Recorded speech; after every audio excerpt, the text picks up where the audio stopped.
Jadi, seperti yang kita tahu, ada 3 buah S-series menengah Samsung yang baru. Di antara itu, A52 itu udah kayak senjata utamanya. Kalau A72 kan mirip-mirip sama A52, tapi itu nanti saya bahas lagi ya di video lain. Nah, sebetulnya kita memang terlalu fokus ke A52 karena pertempuran di range harga itu sengit banget. Sedangkan A32 agak terabaikan oleh saya. Terus akhirnya saya nyobain juga A32 dan ternyata HP ini nggak kalah menarik. Kalau A52 kemarin saya perkirakan bakal sukses, gimana dengan A32 ini? Secara desain A32 ini berbeda sendiri dibanding A52 dan A72. Dan saya akan sangat mengerti kalau dari kalian banyak yang bilang A32 ini punya desain yang lebih cakep dibanding seri yang lebih mahalnya. Karena memang kalau dilihat, A32 ini seperti kaca finishingnya. Walau memang material dasarnya plastik. Tapi HP ini tetap membawa desain yang sangat minimalis. Dia nggak pakai efek warna-warni. Menurut saya itu malah bikin terlihat lebih mewah sih. Atau kalau dibandingkan dengan A31 yang memakai glass stick, saya melihat desain A32 ini terlihat lebih premium. Terus desain kameranya juga unik. Bener-bener nggak dikasih frame khusus lagi. Terlihat simple, original, cakep, dan awesome. Jadi harusnya ada tambahan awesome design ya, selain 3 awesome yang kemarin itu ya. Layar sebesar 6,4 inchnya juga nggak kalah awesome.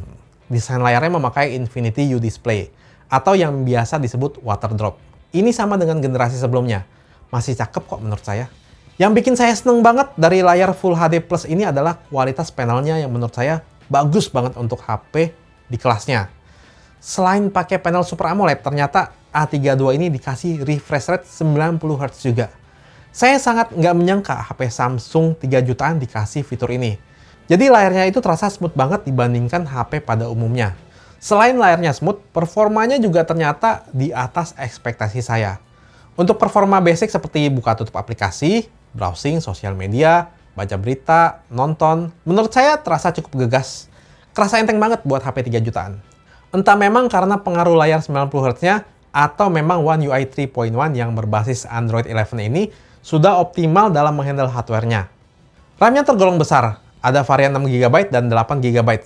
Storage juga besar yaitu 128 GB dan bisa diekspansi. Terus A32 ini total slot-nya ada 3 buah. 2 SIM dan 1 microSD. Chipsetnya memakai Helio G80. Di atas kertas merupakan upgrade dibandingkan Helio P65 yang dipakai A31 kemarin. Basically, Helio G80 ini adalah P65 yang GPU-nya dikencengin. Mungkin ada yang bilang ya, 3 jutaan pakai Helio G80. Mending brand A atau B nih, chipset sama, cuma di bawah 2 juta. Tapi untuk HP 3 jutaan, A32 ini performanya juga udah terasa smooth. Apalagi berkat layar 90 Hz-nya yang bikin mulus. Saya bilang sih buat sebagian besar orang, apalagi yang nggak ngerti chipset, nggak bakal ambil pusing. Yang penting pas nyobain langsung, kerasa bagus performanya. Nah, saya yakin sih, misalnya orang ke counter HP, cobain A32 berbarengan dengan HP lain, di chipset yang sama dengan harga yang di bawah 2 juta itu, orang pasti bakal merasa A32 lebih bagus performanya. Tadi kan saya bilang performa dasar itu tergolong lumayan bagus, di atas ekspektasi saya lah. Nah, kalau performa gamingnya gimana? Menurut saya buat sebuah HP 3 jutaan Samsung juga tergolong lumayan banget. Main game MOBA kayak Mobile Legends atau bahkan League of Legends bisa dapat high frame rate.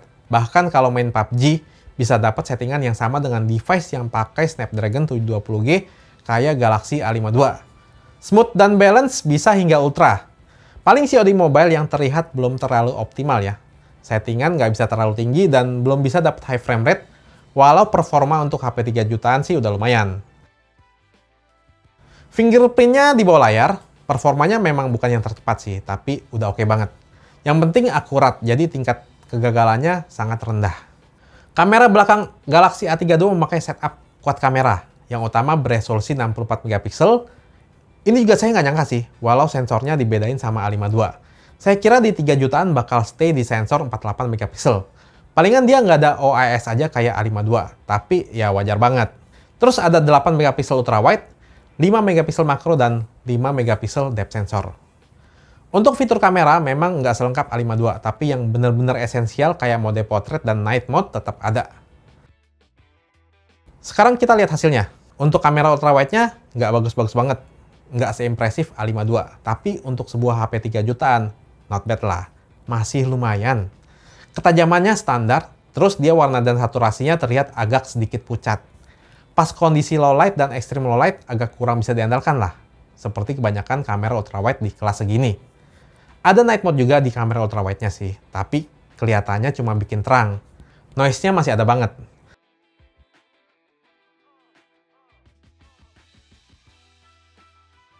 Kalau kamera utamanya saya bilang cukup bagus untuk HP 3 jutaan. Reproduksi detailnya bagus banget dan fotonya tajam berkat resolusi yang tinggi. Karena ada pixel binning yang bikin ukuran pixel besar, plus mode HDR, dynamic range juga terlihat lebar. Kontrasnya pas, nggak berlebihan. Terus warnanya kalau dilihat langsung di HP-nya sih bagus ya. Mungkin karena pengaruh layar Super AMOLED-nya juga. Dan saya set ke settingan vivid. Kalau lihat di monitor IPS saya sih, saturasinya agak kurang tinggi. Tapi dikit doang sih. Jadi mungkin tuning fotonya memang disesuaikan sama settingan layar HP ini. Overall, saya cukup puas dengan hasilnya. Di kondisi low light dan extreme low light, kamera utamanya juga masih lumayan. Sebetulnya masih cukup tajam, detail masih cukup oke. Palingan memang masih agak noisy aja. Nggak sejernih A52 contohnya. Tapi kan beda kelas ya, jadi wajar banget. Dan nggak ada OIS kayak di A52 juga. Ada night mode dan hasilnya saya lihat lumayan membantu dikit. Hasil foto potretnya tergolong cukup baik juga. Yang penting efek bokehnya bagus. Dan edge detection-nya rapi. Bisa ambil foto makro pastinya, dan hasilnya salah satu yang paling mendingan di antara kebanyakan HP lain di harga segini. Mungkin berkat resolusinya yang 5 megapiksel. Kamera depannya beresolusi 20 megapiksel, hasil fotonya cukup baik dan ada mode portrait juga seperti kamera belakangnya. Untuk perekaman video, Galaxy A32 hanya bisa merekam hingga resolusi Full HD 30 fps, baik di kamera depan maupun belakangnya. Jadi nggak ada pilihan Full HD 60 fps ataupun 4K. Untuk hasil kamera ultrawide-nya sih saya bilang biasa aja. Tapi kalau kamera utamanya, ternyata lumayan tajam dan bagus juga hasilnya. Terus ada video stabilisasi juga yang bisa dinyalain di kamera ultrawide dan kamera utamanya. Hasilnya bisa kalian lihat sendiri, dan di sini nggak ada fitur super steady seperti di Galaxy A52. Ada fitur slow motion juga di resolusi HD, dan hasilnya lumayan menurut saya. Nggak pecah-pecah banget, dan paling penting pergerakannya smooth.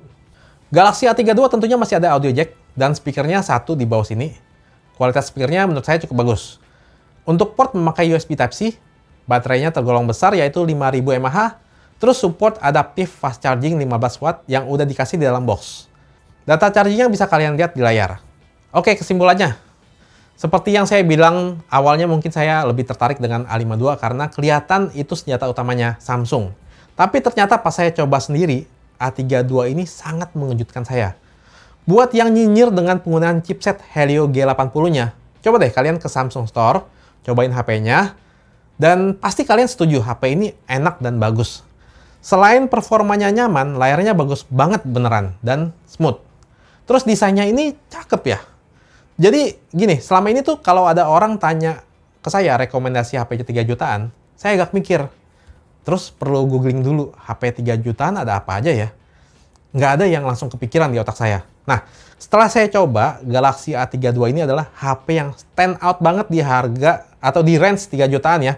Kalau sekarang ada orang yang tanya ke saya pasti langsung kepikiran sama A32 ini. Bisa jadi A32 ini bakal lebih laris dari A52.